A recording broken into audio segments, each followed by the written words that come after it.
This train derailment in Ohio is incredibly concerning for a number of reasons we gotta talk about. The US was shooting down UFOs left and right over the weekend. KSI is in his prime wordplay. We gotta talk about the worst best Super Bowl. And actually, we're gonna talk about all that and so much more on today's brand new Philip DeFranco show, so buckle up, hit that like button, and actually, quick awesome announcement. As I warned, most of the clothes I dropped last week are no longer available on beautifulbastard.com, but I did get a bunch of demands during that time period, so for at least the next day or two, we brought back the classic, emotionally exhausted design. We put it on a bunch of colorways that we've never offered before. I'm treating this like a test. Running this many colors can actually blow up in our face sometimes, but being able to learn the difference between what you guys say you want and what you actually buy, that is gonna be just so helpful. So jump in on that while you can. First come, first serve down below. But that said, let's just jump into it. There could be a major environmental disaster brewing in Ohio right now, and we have very little official information about it. So let me break this down for you. On the evening of February 3rd, 50 cars of a Norfolk Southern train derailed in East Palestine, Ohio, near the border with Pennsylvania, starting a large fire, with firefighters not able to immediately address the blaze because some of the train's cars were carrying toxic chemicals. This including vinyl chloride, a toxic flammable gas that's known to cause cancer in humans. It's typically used to make certain plastics like PVC, and while studies have shown it is most dangerous in high volume prolonged exposure, it emits dangerous byproducts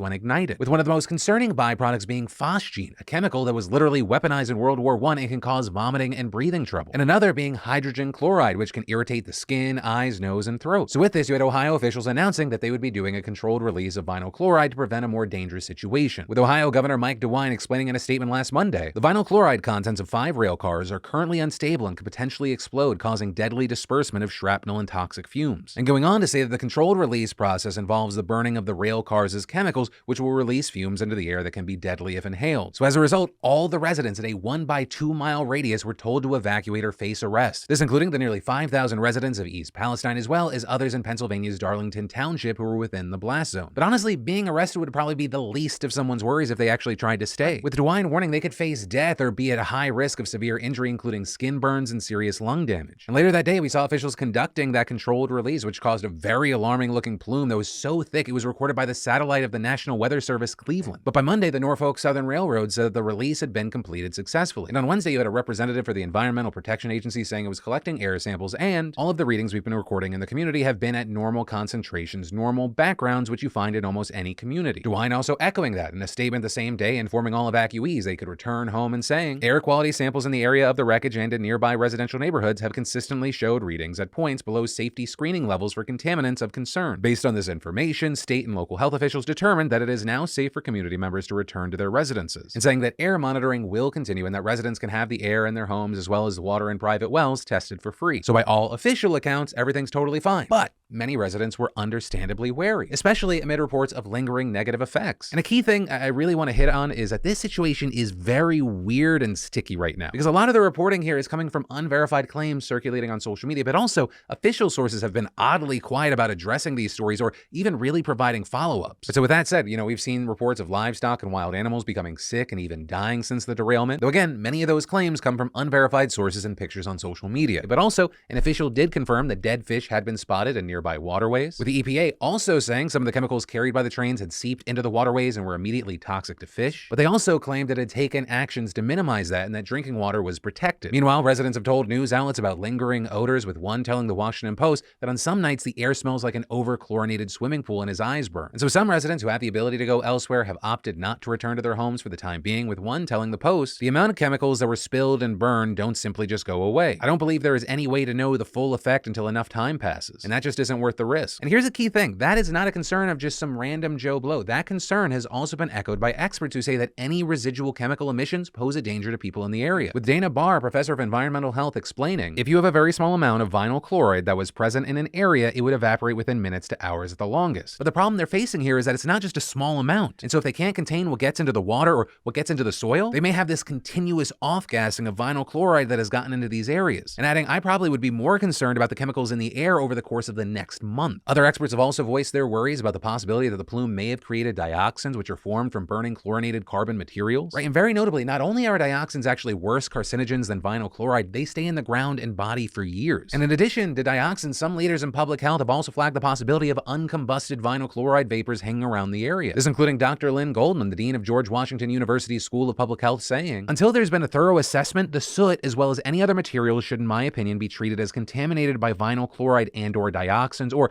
other contaminants until proven otherwise. And this is both leading experts and local residents have expressed skepticism about whether the EPA has enough data to actually determine if the area is safe. And to that point, the whole situation has been further complicated by the way that officials have been handling a lot of the information. Right, the EPA has not even released a full list of chemicals the train was carrying, a fact that a former EPA regional administrator called unconscionable. The list has also not been published by the National Transportation Safety Board, and this lack of knowing is creating a lot of doubt, skepticism, and theories that officials are not being fully transparent. Theories which were further stoked by a bizarre incident we talked about last week where a reporter was arrested during a news conference where DeWine was discussing the derailment. And unfortunately, this is just where we are now, and we're gonna have to wait to see what new information they put out there and how everything plays out. And unfortunately, it's not like a wait and see, that's gonna be kind of interesting. It's, the small matter of if this is another environmental disaster that government officials mishandled and end up harming a lot of people. And in the meantime, there are already several lawsuits floating around, including one seeking medical testing and another that accuses Norfolk Southern of negligence, with many different groups saying that this should be a warning for possible train derailments that are due to corporate interests gutting rail protections, which is something that we're going to talk about, but even that alone could fill an entire show. So for now, this is where we are, and I'll pass the question off to you. What are your thoughts with all this? And then let's talk some quickie entertainment news. The Super Bowl happened last night. Philly fans, how you feeling? Kansas City fans, how you feeling? And with that, how'd you feel about that last holding penalty? Right, some have said this proves that the NFL's rigged. Others saying at the very least it shows the refs are not consistent, saying that up until that point, for the most part, they've just been letting the players play. And people in that group kind of just upset because they didn't get to see it play out the way that it might have played out. But as far as if it was a hold, James Bradbury, who was actually flagged for the play, he actually came out in support of the ref's call. I pulled the jersey,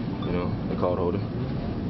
I was hoping they would let it ride. Also, for the non-sports people that watch the Super Bowl, was it me or did most of the ads suck? I can maybe recall 3 of them, and in a week, really only the Tubi ad's gonna be the one that stays in my head, where they tricked probably millions of people into thinking someone grabbed the remote. Which, side note, Tubi, I don't know if you realize this, but I think you inadvertently got a lot of kids yelled at for a second. There's just something about electronics. When something messes up, people are like, blame the kids. Although I will say, while I already don't remember what was in the actual ad, you had Logan Paul and KSI putting out a Super Bowl ad for their drink Prime, which, whether you love them or hate them, you cannot deny it's kind of historic. It really highlights how big creator-led brands can become. And then, simple question, are you looking for low-hanging fruit to cut costs and save where you can with your business? Right, because with postage rates increasing again, Stamps.com has the best discounts in the industry. So thank you Stamps.com/Phil for being today's fantastic sponsor and providing a way to help small businesses. Y'all, Stamps.com automatically tells you your cheapest and fastest shipping options with rates you can't find anywhere else, like up to 84% off USPS and UPS. Are you selling products online? They seamlessly connect with every major marketplace and shopping cart. And I just love how convenient and cost effective this is for me and my business. I get to get all my mailing and shipping done without even leaving my house. And you can print official US postage from your computer 24/7. They even send you a free scale so you'll have everything you need to get started. Plus, need a package pickup? Easily schedule it through your Stamps.com dashboard. Stamps.com saves me time and money, freeing me up to produce the show, create the next beautiful bastard drop, spend more time with my family. Right? I don't work to work, I work to live. This helps me do that. So set your business up for success when you get started with Stamps.com today. Sign up at Stamps.com/Phil for a special offer that includes a 4-week trial plus free postage and a free digital scale. There's no long-term commitments or contracts. Just go to Stamps.com/Phil. And then, y'all, over the weekend, the US shot down 3 UFOs over North America. And yes, UFOs. Until the O is no longer U, they're UFOs. The first engagement happened over northern Alaska Friday afternoon. The object was about the size of a small car and was initially intercepted by F-35s, with pilots observing no identifiable equipment or markings, just that it was silverish gray and cylindrical. And some of the pilots reported that the object was messing with their plane's sensors, while others said that it was hovering but also had no visual propulsion. Biden ordered the object to be shot down, and an F-22 shot it down, giving it its second air-to-air kill ever and its second that week. They also say they still can't find this UFO. It allegedly fell onto a frozen lake below and broke into pieces. Right, so they say they've been unable to find the wreckage, and then the next day, another UFO was detected over Yukon, Canada. This one was described as small and cylindrical, and it was shot down by an American F-22 that was under the command of NORAD. And with this one, they also say they've been unable to find the wreckage of this UFO. Then later that night, another UFO was detected on radar in Montana, with F-15 scrambling out of Portland, flying to Montana, but once they're there, they can't find anything. We fast forward to Sunday afternoon, and that UFO over Montana is now over Lake Michigan. They close the airspace again to shoot it down, only then to lift the restriction. The US then follows this object until it's over Lake Huron, where an American F-16 shoots it down. It was reportedly octagonal in shape, it had strings for a payload, but no payload attached. And again, they're saying they have no idea how it was floating, and they still have to find the wreckage for it. So of course, one of the biggest questions with this is, what the hell are they shooting down? Well, when the Pentagon was asked last night if this was aliens, they said they weren't ruling anything out. And so that answer obviously generated the type of response that you'd expect, and so they immediately backed backtracked and said there is no indication of extraterrestrial activity. So they're saying we didn't shoot down ET trying to phone home. So the question is, okay, well, are we looking at balloons again? And well, there, I mean, you have a Pentagon spokesperson saying they haven't been calling them balloons for a reason. Without the wreckage, or at least any information regarding the wreckage, it's hard to make an accusation as to what these are or who they belong to. But that also brings us to another key question. Why are we seeing so many incidents happening right now, seemingly out of nowhere? Well, after the Chinese spy balloon, NORAD removed the filters from the radars. Right, North America is a very busy airspace, so NORAD was filtering out mostly everything that wasn't an ICBM or a cruise missile. And reportedly, once they took those filters off, they suddenly started to find way more stuff in the airspace. Which also raises the question of, has North American airspace just been completely saturated with foreign spycraft all this time and we just didn't know it? And here's the thing, while we're waiting to get more information, the absence of it, I mean, that's really only fueled Chinese-American tensions. Right, because after all the Chinese spy balloon stuff we saw earlier today, China accusing the US of having flown spy balloons over China more than 10 times, though the US denying these claims, saying any claim that the US government operates surveillance balloons over the PRC is false, and adding it is China that has a high-altitude surveillance balloon program for intelligence collection that it has used to violate the sovereignty of the US in over 40 countries across 5 continents. And here's the thing, I'm open to receive new information, but there are a number of experts saying there is reason to believe that China is lying here. Noting that for China, they just release a balloon and the jet stream takes it to the United States. But saying for the US to send a balloon over China, it would have to travel across the entire world to most or several countries minimum in order to fly over the country. And then Putin's at it again, yo. But this time, Russia's being accused of setting up a plot to overthrow the Moldovan government. According to Moldova's president, the plan involves military-trained saboteurs camouflaged in civilian clothes who will undertake violent actions, attack some state buildings, and even take hostages. And saying that the whole point of this is to try to get Moldova back into Russia's orbit, have it help in the war next door, and kill its plans to join the European Union. And it's actually not surprising that Russia might be trying to pull this off. Right, they used a lot of this playbook to take over Crimea back in 2014, so we know at the very least it's somewhat successful. Not to mention that Russia has a long history of involving itself in Moldovan affairs because they say they want to protect a small Russian minority in a breakaway region that borders Ukraine. And for Moldova, it might not actually take that much to topple the government, which has been struggling with crisis after crisis. First off, its prime minister recently resigned after 18 months of crisis. The oldest issue is the fact that it's already one of the poorest nations in Europe. Then there was a war in Ukraine, which forced the government to really double down on its pro-European stances despite a sizable number of pro-Russian citizens. And that latter group has been weaponized by pro-Russia oligarchs who recently caused a massive series of protests by allegedly causing an energy crisis. Although to be fair, it's just as likely the energy crisis was caused by decades of mismanagement and corruption in the country. But from here, it remains to be seen and if attempted coup actually does happen. Though notably, Russia has been successful in the past in weaponizing corruption to destabilize countries, and Moldova would be a big prize to help with the war in Ukraine. And then, the earthquake in Turkey and Syria has now killed a confirmed 36,000 people. That's according to their latest death toll, which far surpasses the expected 22,000 we first reported, making this the worst quake in decades. There's also tens of thousands of people injured, with many still being pulled out of the rubble a week after the initial quake, leading to jaw-dropping videos like this one of a woman who's been trapped there for 5 straight days finally getting rescued. And while the rescuers are rightfully getting praise for their heroism, at the same time, the property developers are being condemned for their systematic neglect, with in fact Turkish authorities issuing arrest warrants for 113 of them for their involvement in the construction of buildings that collapsed during the earthquake. This because they allegedly skirted around regulations to rev up a construction boom in earthquake-prone regions. But also, some see this as an effort by the government to divert attention away from its own failure to heed experts' warnings for years that many buildings were unsafe. But regardless of who is responsible here, people are still suffering in the affected areas, with millions homeless and below freezing temperatures on a nightly basis and as many as 800,000 without adequate meals. And this as the UN aid agency is warning that the death toll is likely to double in the coming days. And again, if you can and you want to help out, I'm going to put links down below where you can donate in the description. My heart goes out to everyone affected by this tragedy. But that